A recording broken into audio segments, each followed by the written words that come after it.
Done. So live on LinkedIn, live on YouTube. Hi, good morning, Mr. Patil. How are you doing? Good morning.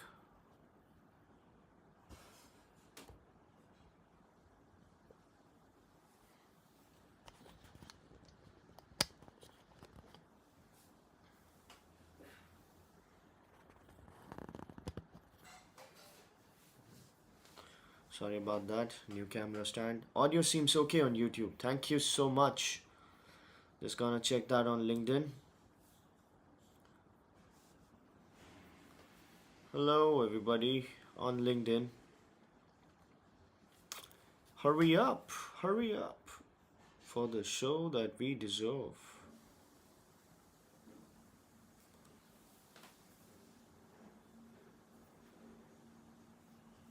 I think I'm audible on LinkedIn. Yes, I am. I am. I'm just gonna check with a few people there. It's 8:07 already. Man, it's 8:07. There are very few days that I've been like absolutely on time. Out of curiosity, is this laptop streaming? How's the voice so good without any mic? So it's not laptop actually. It's my phone. It's an iPhone connected to the laptop. So the laptop is using the phone as the streamer essentially. That's how I've been able to get the sound. I hope that answers. Let's go.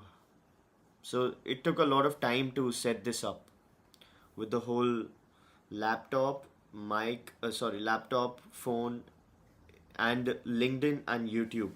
So I'm not using any paid streamer. So I'm using something called OBS, which is an open source streamer, so that I don't have to pay any streamer. But OBS can only do YouTube at once. It cannot do YouTube and LinkedIn at the same time. So I have to log in on YouTube through OBS, and then I have to log in on LinkedIn through a software called StreamYard. So that's why it takes some time for me to set up. So I set up the mic. This is a new stand. I'm sorry, the phone. It's a new stand, so it took some time. Then I've got to open OBS. Then I've got to open StreamYard. And from OBS, I have to start something called a virtual camera. And then the StreamYard takes that virtual camera and then it takes up the LinkedIn stream. And then I have to input the title of the stream, right? And both the titles on LinkedIn and on YouTube. And then I have to share those links uh, to the WhatsApp community. Like I have over 2,000 people now on WhatsApp. The people who've joined my community on through LinkedIn posts and so on and so forth. So all that takes time, and even though I wake up at 6, I start reading at 6:40, 6:45, and then I finish right at 7:57. So that's why it takes some time, unfortunately. So I'm so sorry to keep you waiting. And I am audible on LinkedIn as well. So we will begin. Bum bum bum bum bum bum bum bum bum bum. Good morning, Mr. Shamir. Bum bum bum bum bum bum bum bum bum bum bum. Hello, everybody. Welcome to Thinker's Frequency. We're having such a good time. This is the peak of human civilization. We're working so hard, doing such good work for ourselves, our parents, our kids, our siblings, our husbands, our wives, our friends, everybody. Well, not other people's husbands and wives, I hope. And just when we thought things couldn't get any better, like they couldn't possibly get any better, well, they just did. Things just got a whole lot better, ladies and gentlemen. Call it divine intervention. Because now we have Thinker's Frequency, our daily dose of insights and analysis which don't lead to paralysis right before we punch in, our daily mental workout.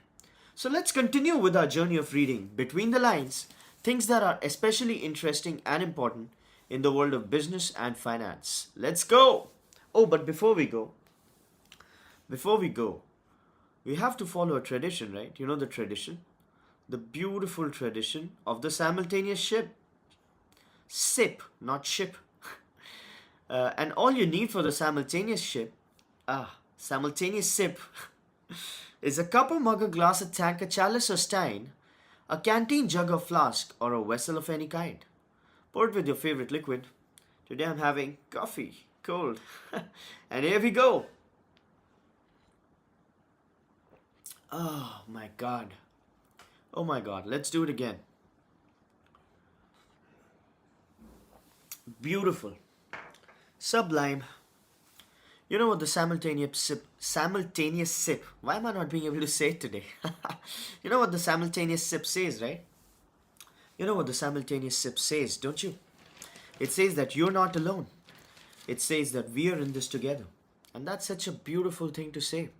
With that out of the way, let's begin.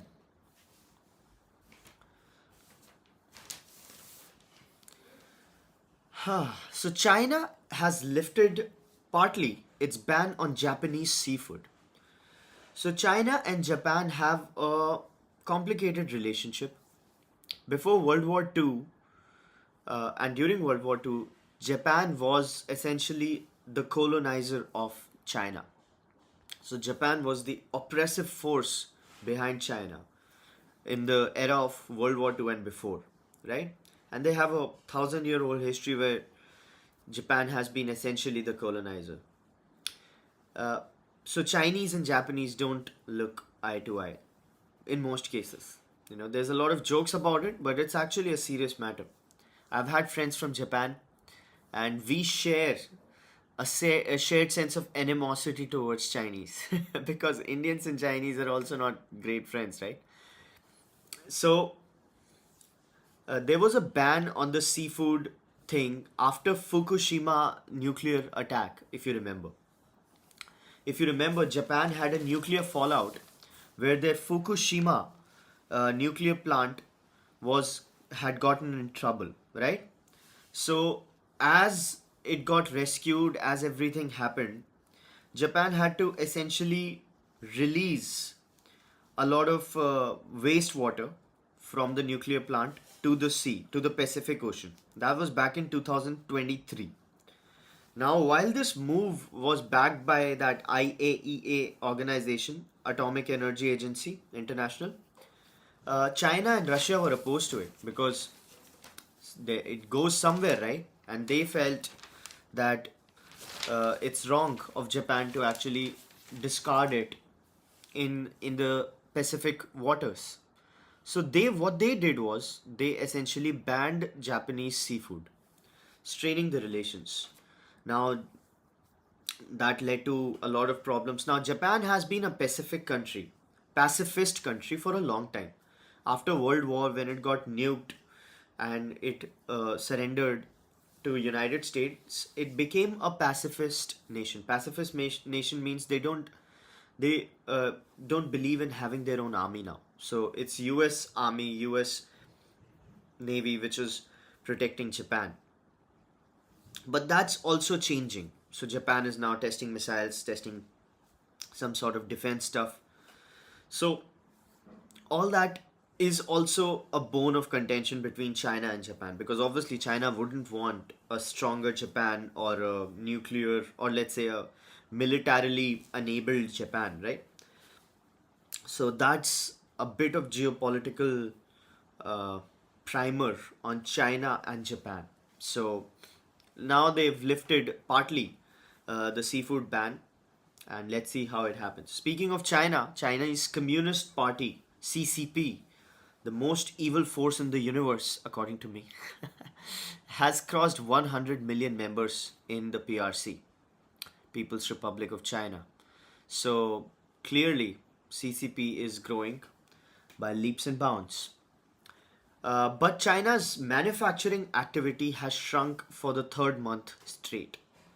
So Chinese manufacturing is not really has seen better days. So again, whenever we read about China, whenever we write about China, or whenever we talk about Chinese troubles, we always overstate the problems and understate the positives, right?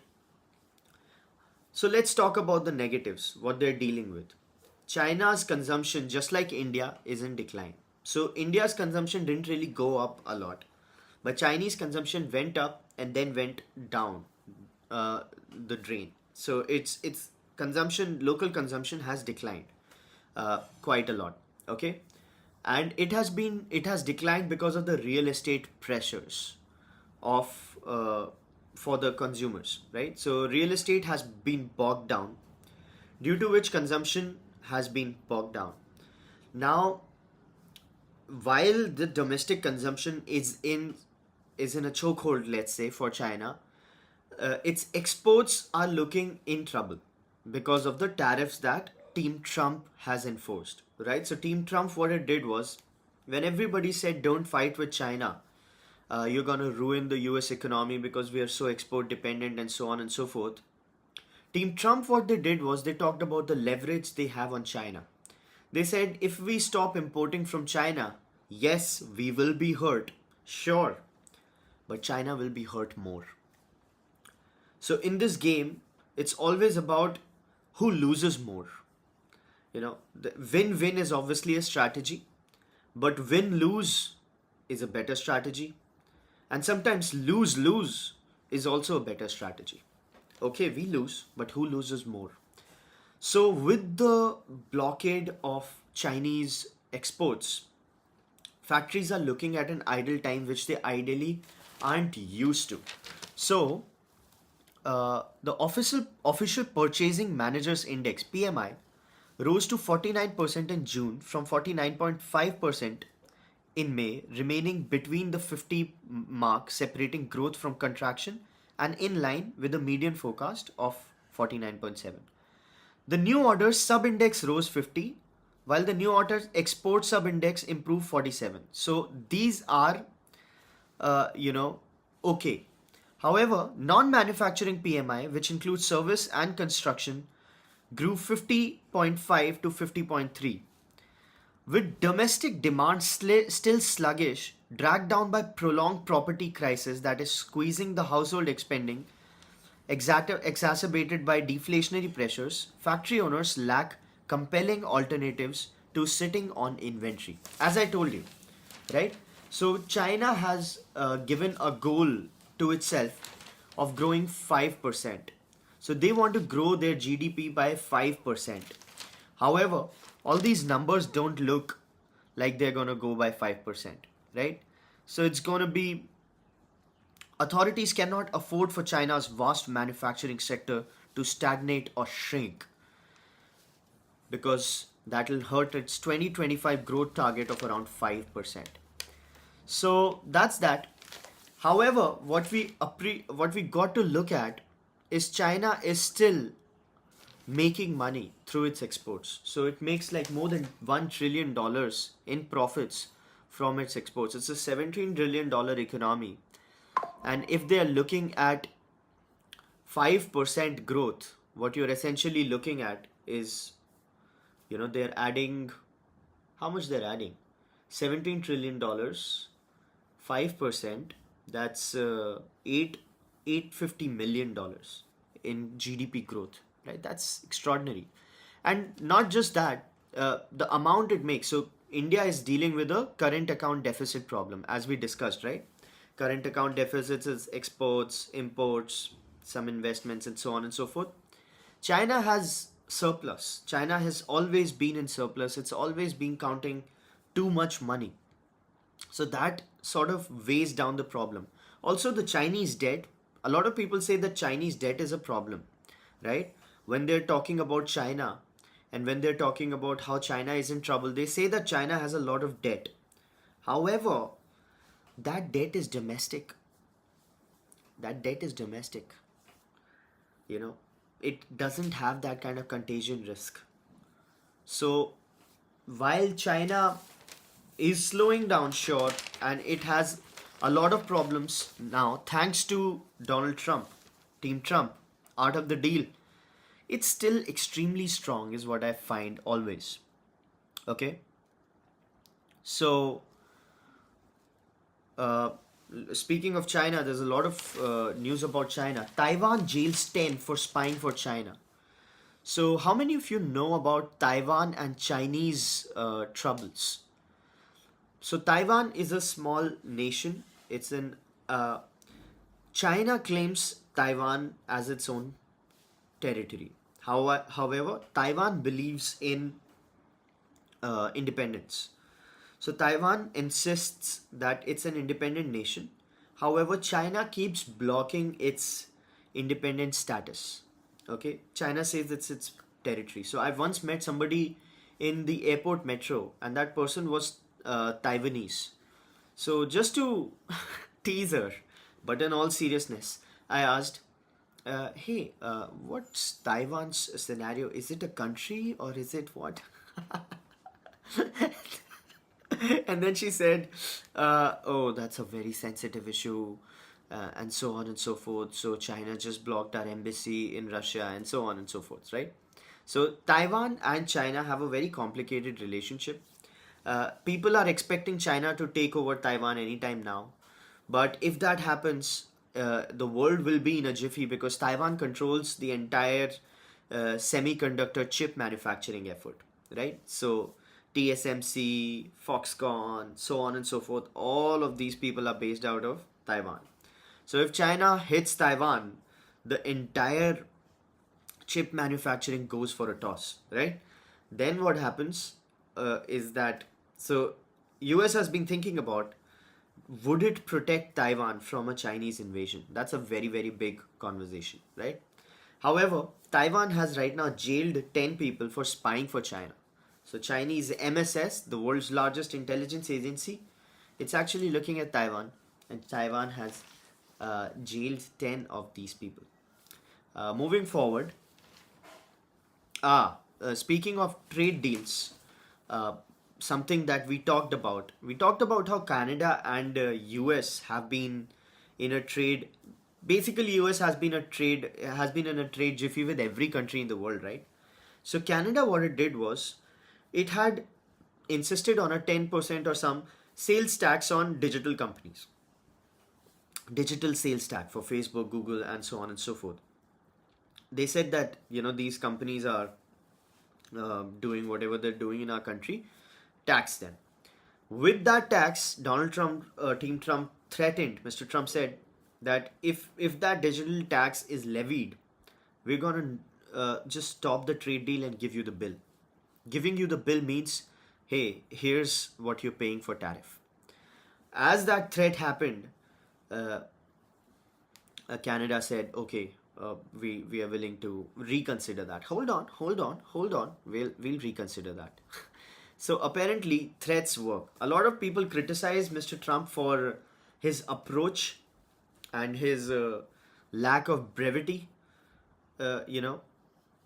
But Mr. Trump believes in the outcome and not the method. The outcome is essentially sacrosanct or paramount, of paramount importance for at least. And I recently finished reading his book, Art of the Deal, and he's all about outcomes, man. Anyway, uh, Israel intensifies Gaza strikes before US ceasefire talks. So US has said that it's going to mediate Israel Gaza conflict and there's going to be a ceasefire soon. But right before that ceasefire happens, Israel is essentially intensifying its attack on Hamas. And but just yesterday, what happened in Iran was crazy. So Iran had a big march where Iranian mothers essentially displayed their babies and as a gesture of martyrs, so that their babies would be martyrs of Iran. So that's what they claimed, and that was freaky, right? Because when it comes to Hamas or when it comes to Iran, Hezbollah, and all of these people, the religious fundamentalists, if you can call them, they don't have the concept of losing. So if they are in a war, if they win, they win. If they lose and they die, they win. So they don't have the concept of stopping the war or losing the war, which makes it very, very difficult to imagine the outcomes, right? If somebody doesn't believe in losing the war, where do you go? They're just willing to sacrifice their newborn kids as future martyrs, right? So who will fight that is something that we ought to look at. Anyway, so all that was very relevant to how business proceedings happen in the country. As you must have noticed yesterday, stocks were up, and a lot of profit booking also happened, but still they were up. Uh, a lot of indexes going up. Nifty 50, Nifty banking was down, I guess, but defense was up. So good news has started trickling in as far as the financial world is considered, thanks to the peace agreements and everything. We should all be grateful. Moving on, Apollo Hospitals is spinning off Digi Health and pharmacy business. So again, yesterday we discussed how the media companies, the Warner Brothers Discovery, they had a demerger, right? Because they wanted to unlock a lot of value for their streaming business, which was getting bogged down by the TV business, which was falling down, right? So uh, today we have the news of Apollo Hospital spinning off digital health and pharmacy biz. So plan to create biggest integrated omni-channel healthcare platform with a revenue of 16,300 crores in FY 25. New company is likely to achieve a run rate of 25,000 crores in FY 27. So each shareholder of Apollo Hospitals will get about 2 shares of the proposed entity. So a demerger to raise more money for the demerged entity, that is the Digi and pharmacy biz. Tata looks to step up Digi Play with consumer heft. So viewers of Thinkers Frequency would realize or would know that we've been talking about how Tata Digital squandered its potential, right? So Tata, what it did was it laid brilliant acquisition plans, right?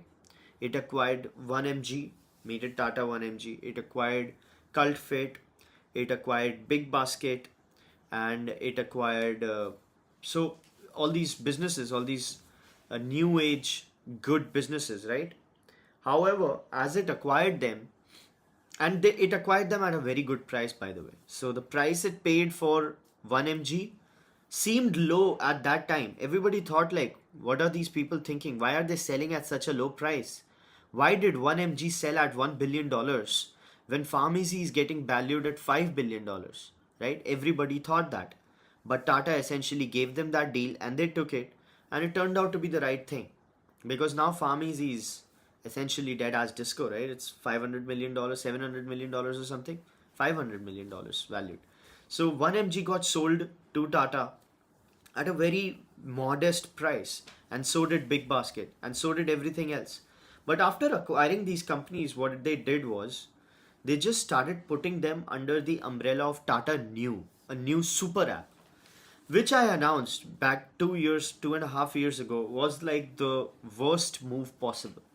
It's like self cannibalization of the worst form. So you bring these beautiful companies together, and instead of letting them operate independently as they had been and giving them opportunities to synergize on the back end, they started tying their front end together.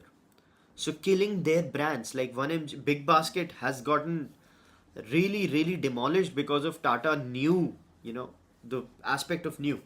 So apparently they have let go of that plan after wasting about $2 billion. So they could have saved those $2 billion. How? Can you think about how Tata Digital could have saved those $2 billion, $2.5 billion? By talking to me, by listening to me. But yeah, so they are asking you, Mr. Butler. Thank you. So they could have saved those $2 billion. I would have been happy with 20 million.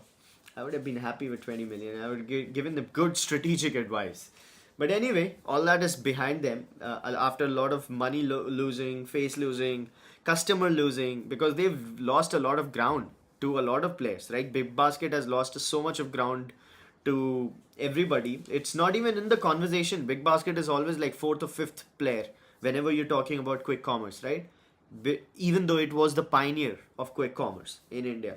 So they are back. They are trying to now let go of new finally and move forward. So let's see how that shapes up. uh, Speaking of China, and we had talked about China, and I should mention this. It's easy in hindsight, right? Says Mr. Tushar Tiwari. It's easy in hindsight. You're absolutely right, Mr. Tiwari. But I didn't talk about it in hindsight.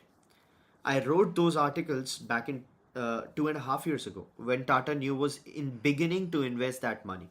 So you can go to LinkedIn and search for new NEU, okay? And then when you search the posts, you write my name.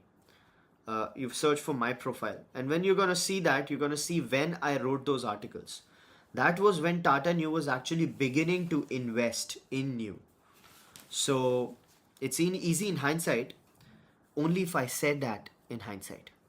So what we do at Thinkers Frequency, as you might be looking, we don't talk about hindsight. We try to think ahead, right? So that's what I did back then as well. And I deserve an invoice. Just kidding. Somebody actually picked up a fight with me on LinkedIn. You shouldn't have asked for invoice. You were just a commentator. And I'm like, I was just joking, man. I don't expect an invoice. Come on. Anyway, so there's a clash in Manipur with the Kuki National Liberation Army. So Kukis and Meiteis are two tribes in Manipur, and they got on a huge fight, as you remember, which led to a lot of unrest in the state. Unfortunate, very unfortunate. Love the people of Manipur. I love Manipur. I love Northeast. That happened. However, that particular thing is not looking. It has slowed down. The conflict has slowed down. However, 4 people have been shot dead, and the Kukis National Liberation Army, it sounds like a secessionist force, is talking strength. And who do you think is behind Kukis National Liberation Army effect, right? Kuki National Army. Who do you think is actually behind this conflict? Can you guess? Can you guess who must be behind the unrest in Manipur between Kukis and Meiteis, which didn't exist like 2.5, 3 years ago? China. You're right, Mr. Tiwari. It's China. That MSS, the largest intelligence agency with $20 billion and most number of people, it's working hard. See, thinking of when you talk about 2016, okay? You remember 2016 when Black Lives Matters protest happened? At that time, we all thought, as business, as people who are looking at the world and who are trying to run a business, who are trying to create whatever they can create, we used to look at protests and we used to assume that they are organic, right? Or they have some people who actually care about the issue, right? Right? That's what we used to assume. However, what has happened in this day and age? Just when these people in US, they were talking about looking at people who have been funding the riots. So Los Angeles has been going on with riots, right? And they talked about looking and prosecuting people who have been funding these riots. Suddenly those riots stopped. Suddenly those riots stopped. When Elon Musk was getting involved with Doge, and he was working with Mr. Elon Musk, a lot of respect, was getting involved with Doge, there were a lot of car burnings and a lot of real vandalism in US, right? As soon as he stepped out of Doge, all of those protests stopped all at once. So how organic are these protests? It's basically money, right? So next time we have a protest in India, which is not absolutely non-partisan or something, we can expect how organic that is, right? Like we had the farmer protests and so on and so forth. We can guess how organic it is. Speaking of Mr. Modi and the rare earth situation, Mr. Modi is visiting Namibia for rare earth. So Namibia has a lot of diamond mines and a lot of rare earth mines. So again, this is very serious. Very serious. Everybody is very scared about the China rare earth mineral because just we just talked about the China's domestic economy scenario, right? A pressured, cornered China is very dangerous for everybody. So they're gonna do a lot of muscle flexing if we don't fix those errors, right, and that right soon. So moving on.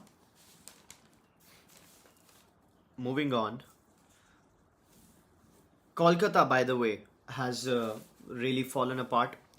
Uh, very sad rape case and so on and so forth. Yesterday, when I discussed about this, I forgot to tell you about a book. I had a book recommendation. If you want to learn about Kolkata and how different it is from the rest of the world, sorry, the rest of the country as far as business is considered. So Kolkata is a uniquely difficult place to do business. Okay, and the book which perfectly captures this sentiment is called Bhujia Barons. Bhujia Barons is the biography of Haldirams. It's been written by Pavitra Krishnan, and it's easily one of the best business books ever written in India. It's actually a well written book. So I've talked a lot about good books, right? The Havel's biography and let's say Inheritors by Sonu Bhasin ma'am and a lot of books. But the problem with Indian literature is that rarely do you see such great writing as far as the business ecosystem is considered. So Bhujia Barons talks about Haldirams. Haldirams family began in Bikaner. They moved to Calcutta. They set up the second in Calcutta. Then they moved to Nagpur, Delhi. So Haldiram Empire is in Delhi, Nagpur, and Calcutta.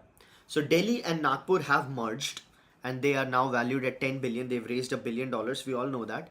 Haldiram's Calcutta unit is called Haldiram's Prabhuji. So it's not Haldirams, the usual Haldirams. It's Haldiram's Prabhuji. So Prabhuji brand. You might have seen Amitabh Bachchan ads, Mr. Amitabh Bachchan's ads on TV, right? Prabhuji Namkeens or something. So the Prabhuji story of that book, the Bhujia Barons, the third family of Haldirams, it talks about the difficulty of doing business in Bengal. And it's awesome. It's just extraordinary. And that's perhaps why Calcutta is in such bad shape right now, right? Anyway, moving forward. AM Green to buy 17.5% stake in Greenco from Oryx. So Greenco shareholders, the promoters of Greenco are actually looking at buying their stake from a different unit. So Greenco founders, the promoters, have a unit called AM Green. It's a different company. It's a holding company for them. And Oryx is that Japanese financial group. Oryx used to have some stake in Greenco, which is being bought by AM Green. So if you read between the lines, it's essentially the Greenco founders essentially raising the stakes. So Japanese financial group Oryx has agreed to sell 17.5% equity for 1.28 billion to AM Green, an entity promoted by Greenco co-founders, right? So that, I hope it's explained well. Plan to take GCCs beyond top city, says Mr. Ashwini Vaishnav. Now this is very important. Mr. Bachchan is the ambassador of Babaji, not Prabhuji. Really? Says Mr. Rajat Mittal, who is my brother, my elder brother. You're watching, thank you. But no, man. Prabhuji. I remember Amitabh Bachchan, Prabhuji. Prabhuji brand. Bikaji. Oh, am I confusing Bikaji with Prabhuji? I'm sorry about that. I'm sorry. Yeah, you're right. Amitabh Bachchan is not the ambassador of Prabhuji. It's Rashmika Mandana and Shah Rukh Khan. Oh, I confused. Confused. Sorry about that. Not Amitabh Bachchan. But yeah, so moving on. Sorry about that. Rashmika Mandana and Shah Rukh Khan, Prabhuji Namkeens and Sweets.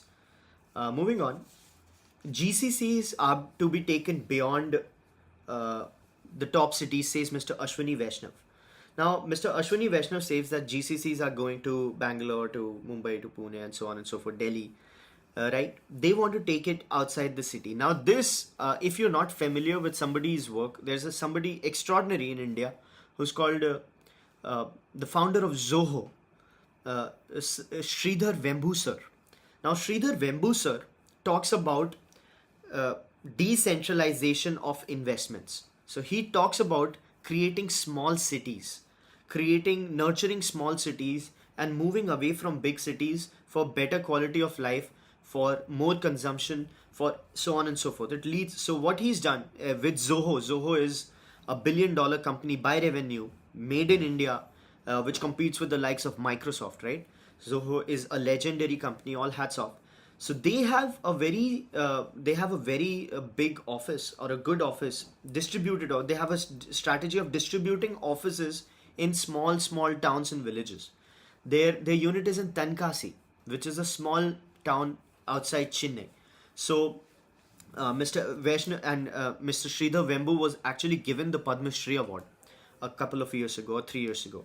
So Mr. Vaishnav is in that same line of thought. He believes that spreading the GCCs, or incentivizing companies to spread their GCCs are global capability centers, right? They are essentially back office units of big companies of the West.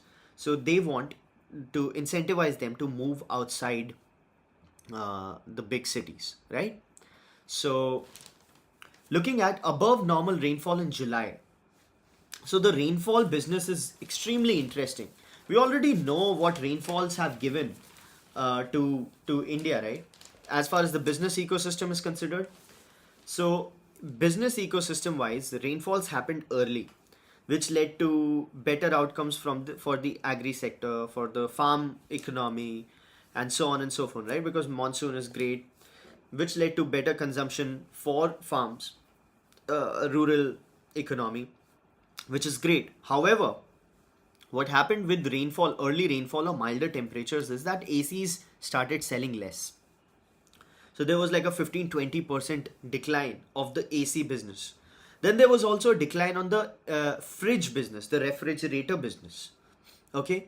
And then there was also a decline in the ice cream business. So all of these businesses lost a lot of money in terms of market cap and in terms of actual business. And with this particular thing, they also lost a lot of jobs, because these are seasonal businesses, right? AC sell in a few particular months. Air conditioners, refrigerators, they sell in some brackets. However, if those brackets just pass you by because it's just better, it's cooler, they won't sell, and that causes a lot of economy shocks, right? However, very interestingly, July is said to be a seasonal good month for stocks.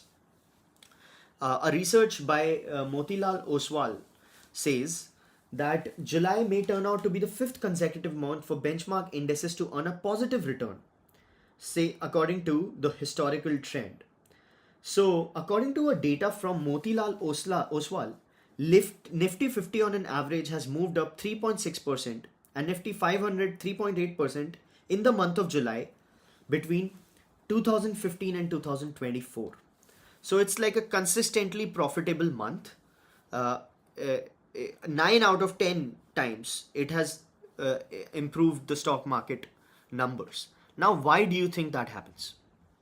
Can you guess why July proves to be a good month for the stock market business? Just guess. Just take a moment. Take a moment. Okay, so the moment is up and you did very well. I could hear you. It's because of the monsoons, right? The monsoon hits, and as soon as the monsoon hit, a lot of seasonal businesses, summer. No, the end of summer, the monsoon, Mr. Tiwari. So when monsoons hit, as I told you, the whole agri economy opens up, because people in the rural sector, they can't be buying tractors if the monsoon isn't nice, because the farm output, if it gets low, everything gets screwed, right? The rural consumption goes down the cliff. So but in July, when the monsoon outlook comes to the fore, you see a lot of upward movement in the stock market index. The only year where July had a bad month, July proved to be a bad month, was 2019. 2019. So that is that. Moving on. So from 2015 to 2024, it's been every year has been good except for 2019. Now I am thinking, why 2019? What happened in July 2019 that effectively uh, led to such a debacle? Can anybody think of it? Can anybody think of reasons why July proved to be such a bad month for the stock market? Let me search for it. July 2019, uh, monsoon, right? Okay. Southwest monsoon recorded average 368 mm rainfall across India. This was 13% lower than long term average. The rainfall distribution skewed to be in limited. Yeah, okay. Average India rainfall was okay. So monsoon wasn't the reason. There must be something complicated. From June to September 2019, India received the highest amount of monsoonal rain in the past 25 years. Oh, so it was excess monsoon which screwed everything. Elections. That's a good thought. That's a good thought. But elections, when did elections were over by June, right? So elections can't be the reason. Elections can't be the reason. Well, I'll think about it and get back to you tomorrow. Yeah, I'll think about it and get back to you tomorrow about this. Till then, you could also think about it and let me know. So, war and peace, investors seek shelter in large caps. Looking at gains, Nifty India Defense has grown 6 months, 36.6%. And it's the highest return providing index, the India Defense Index, 36%. IT has been minus 10%. So again, this is something, Mr. Tushar Tiwari, you will appreciate. It's not hindsight. We talked about this. We've been talking about this, and so on and so forth. GRSE, the stock, the defense stock, has given 86% return in 6 months, right? Solar Industries, again a defense stock, 80%. Bharat Dynamics, 73%. Godfrey Phillips, the cigarette company, 70%, and so on. Ola Electric has lost 50%. So that's that. Defense stocks did well. How long is it going to continue for the defense stocks though? Is it getting overheated? Now that it's peacetime, Russia-Ukraine war might also be looking at rest in the foreseeable future, although it doesn't look like that. But Iran-American war is done. Israel-Gaza conflict is going to have a ceasefire. Are we looking at a slowdown in the defense sector? Possible. However, the whole Europe, the NATO agreeing to increase their defense spend to 5% of their GDP, to the current 1.1%, 1.5%, says that India will also take it up. Also, China increased its defense budget. Pakistan increased its defense budget. So maybe India will not be looking at slowing their defense budget. It's slightly complicated. But yeah, I want Indian defense to succeed. Anyway, somebody has said the most, useless thing to say. They've said, if the world slows, India will lose tempo too. Wow. No shit, Sherlock. That was like the most insightful thing I ever heard. If the world slows down, India will lose its tempo too. Wow, thank you. Thank you for nothing, I guess. And anyway, moving forward, rate transmission said to be faster this time. We've been talking about rate cuts, right? And how are they gonna click? And when are they gonna imply? The Monetary Policy Committee says that it's gonna be fast this time. It's gonna be fast. Consumption consumes 50% of household debt. Only 29% of loans taken are for housing. Existing borrowers avail more loans. So this is again something to do with consumption. The individual household sector presents a mixed bag in terms of indebtedness pattern. About 55% of the household debt is meant for consumption purposes rather than for building assets. And these are steadily growing, says the data. Now this is extremely scary. So the government has been talking about consumption as a problem. They've been talking about how consumption is a big, big, big problem. They want to solve the consumption problem. And now, and we've talked about this in Thinkers Frequency, so it's not a surprise to us. A lot of the consumption which is happening right now, even though it's low, is indebted consumption. Like people are actually taking loans for that consumption. That is scary, right? Gold loans are at an all time high, and it's like we talked about, right? Muthoot Finance has like a 2 lakh crore or 1 lakh crore AUM, just the gold loans, and a lot of loans which people are taking are essentially for consumption, which is not good. People should be taking loans to create assets, right? They should be creating loans to buy homes, let's say, because that's an asset. But that's not happening.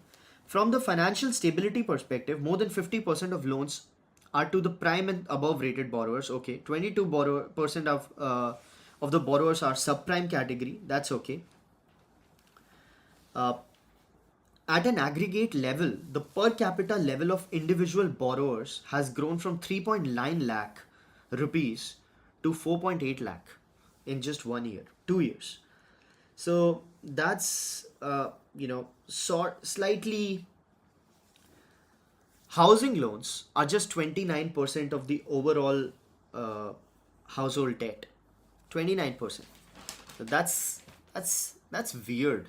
That's weird. Why is that? Why is that happening? So we had a very big discussion on this a few days ago at Thinkers Frequency, where we talked about whoever has the answer to this question, how to solve the Indian consumption problem.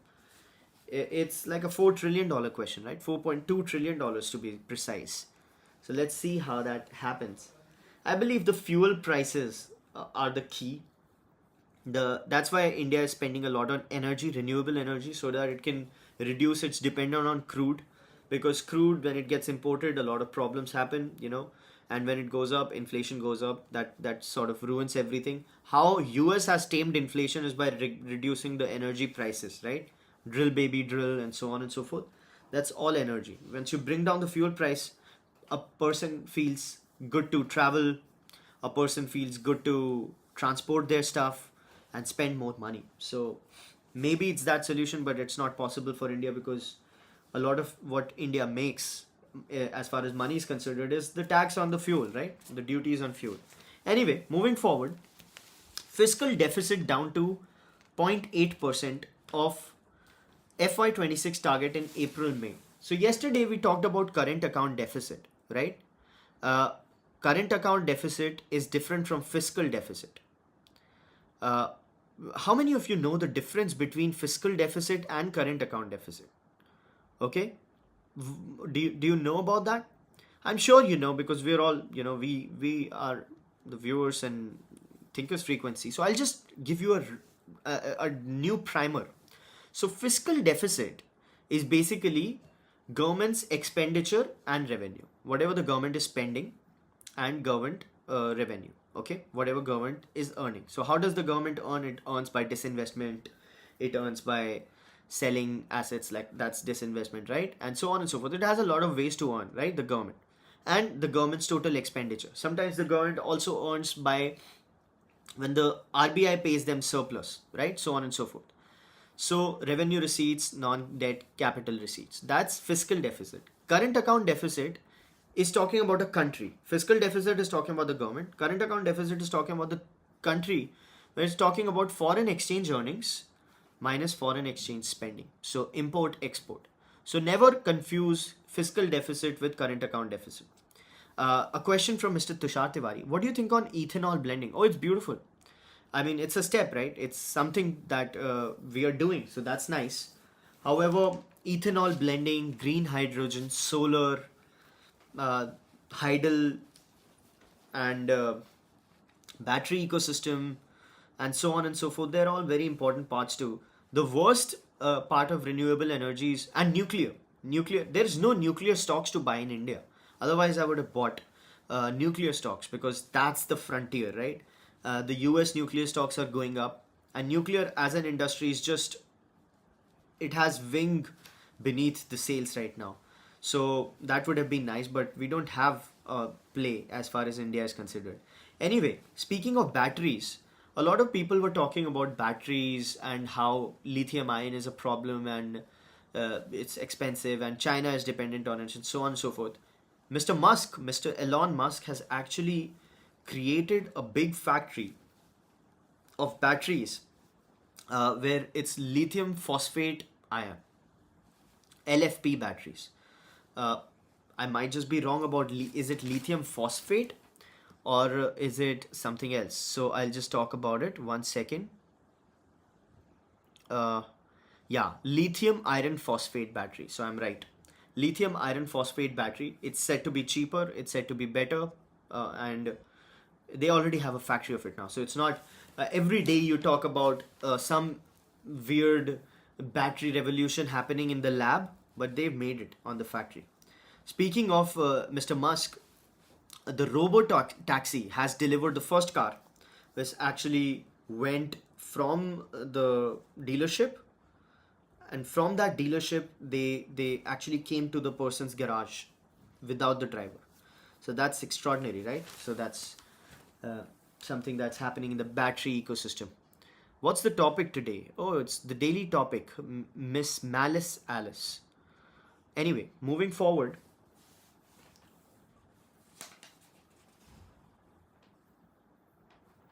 Bum, bum, bum, bum, bum, bum, bum, bum.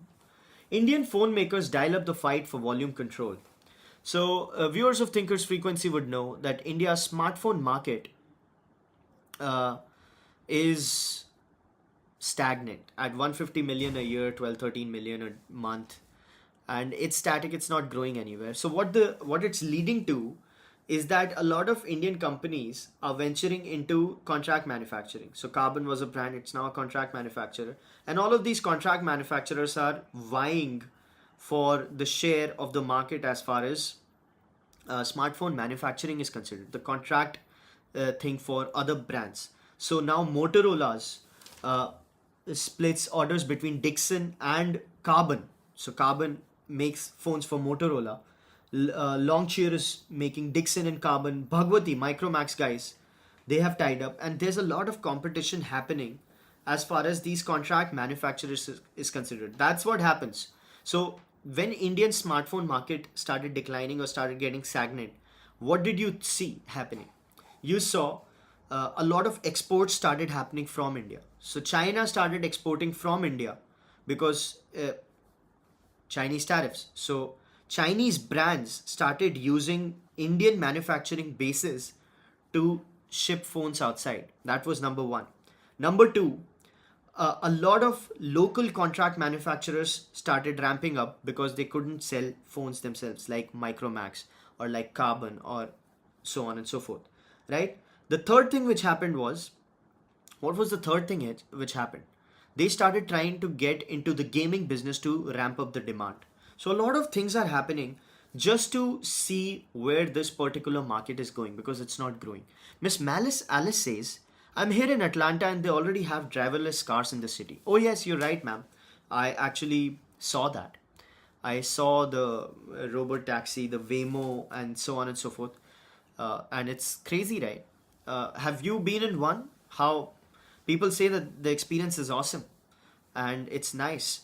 So, Mr. Malcolm Gladwell, by the way, talked about driverless cars, and he had something interesting to say. And viewers of Thinkers Frequency should know there's a disclaimer. I used to be very positively biased for Mr. Malcolm Gladwell. He was one of my favorite authors of all time.